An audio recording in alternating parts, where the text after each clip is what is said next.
अच्छा आप एक बात बताओ, अनिरुद्धाचार्य महाराज जब प्रेमानंद महाराज के पास गए थे, प्रेमानंद महाराज जी को सुनते हो तुम? कभी भी आपको लगा उनकी बातों में कि उन्होंने कोई चमत्कार जैसी बात की बात की हो? वो सत्य पर बात करते हैं ना, वो विज्ञान को भी मानते हैं, वो टेक्नोलॉजी को भी मानते हैं, वो कहते हैं कि आस्था रखिए। तो वो लोगों को गाइड करते हैं। तो अनिरुद्धाचार्य महाराज जब उनके पास में गए तो उन्होंने स्पेशली गाइड किया था उनको कि जिस बात को तुम नहीं जानते उसका उत्तर नहीं देना। अब कुछ लोग मेरे पास क्लिप भेज रहे हैं, कह रहे भैया आपने बात नहीं सुनी। अरे भैया मैंने पूरी बात सुनी है, तुमने पूरी बात नहीं सुनी। पहली बार में उन्होंने जवाब दिया था। पहली बार में जवाब क्या दिया था? पहली बार में जवाब दिया था उन्होंने वासुदेव। जब दोबारा सवाल पूछा गया तो नाम बदल दिया कन्हैया, और फिर गलती भी ना माने।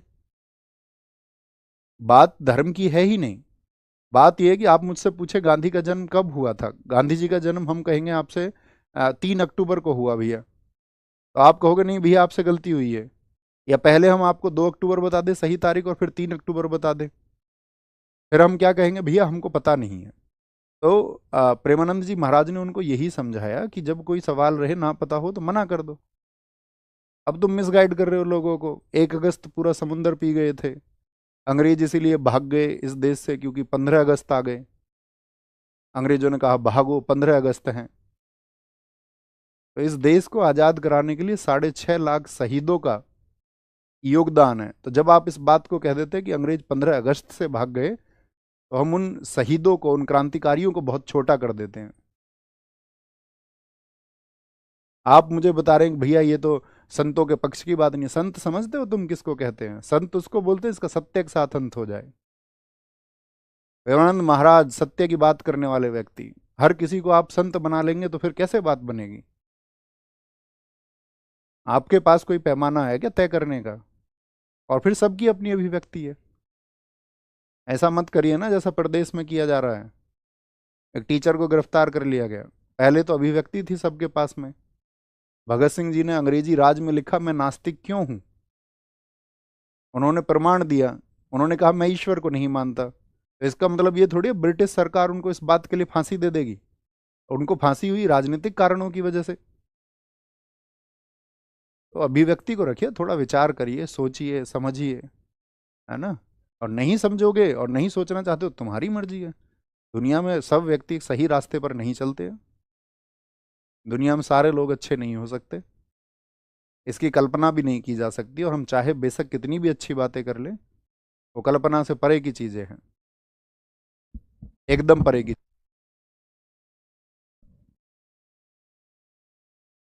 दयानंद सरस्वती जी जब सनातन का प्रचार कर रहे थे, आप जानते हो उन्होंने क्या प्रयास किए हैं इस देश में सनातन व्यवस्था को बहुत जबरदस्त करने के लिए? उन्होंने कहा था कि आपको झूठे चमत्कारों पर प्रहार करना होगा, झूठे चमत्कारों पर, तब आप एक देश बनाएंगे। अगर आप पॉलिटिशियंस के चक्कर में आकर के ये सोचने लगे ना कि नहीं सिर्फ देश जो है एक धर्म का होगा, तो मेरे दोस्त ये मूल्य गलत हैं। पाकिस्तान ने अपना देश धर्म के आधार पर ही बनाया। या पाकिस्तान के लोगों को खुशहाली मिली एक धर्म को केंद्रित कर करके बाकी धर्मों को नीचा करके? क्या मिला? अब सत्य की बात करने को तैयार नहीं है। अब बोलेंगे भैया हमको तो इंजेक्टिव उस तरह से किया गया है।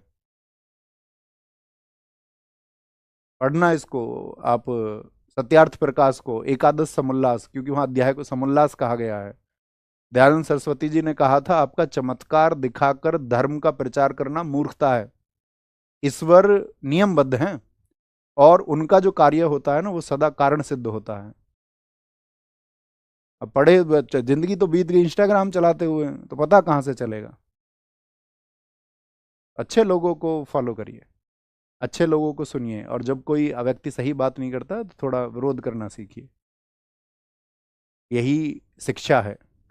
ऐसे नहीं एक बहती धारा में सवार हो गए और फिर सबका विरोध करिए। हम हमेशा अपनी कक्षाओं में कहते रहे हैं ये ईसाई लोग जो जल छिड़कते हैं चर्चों में जाकर के, ये पाखंड है। हमने हमेशा कहा, छांगुर बाबा ने क्या किया यूपी में? तुम लगे रहे ना अंगूठी बनवाने के चक्कर में, धर्मांतरण के चक्कर में फंसे गए जमालुद्दीन, छांगुर बाबा। तो ये ऐसा नहीं है किसी एक धर्म में है, ये सभी धर्मों में है।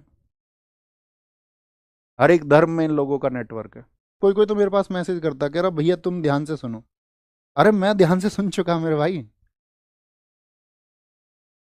आपको बहुत ध्यान देने की जरूरत है, आप अभी युवा अवस्था में हो। ठीक है, अभी बहुत सुधार की जरूरत है।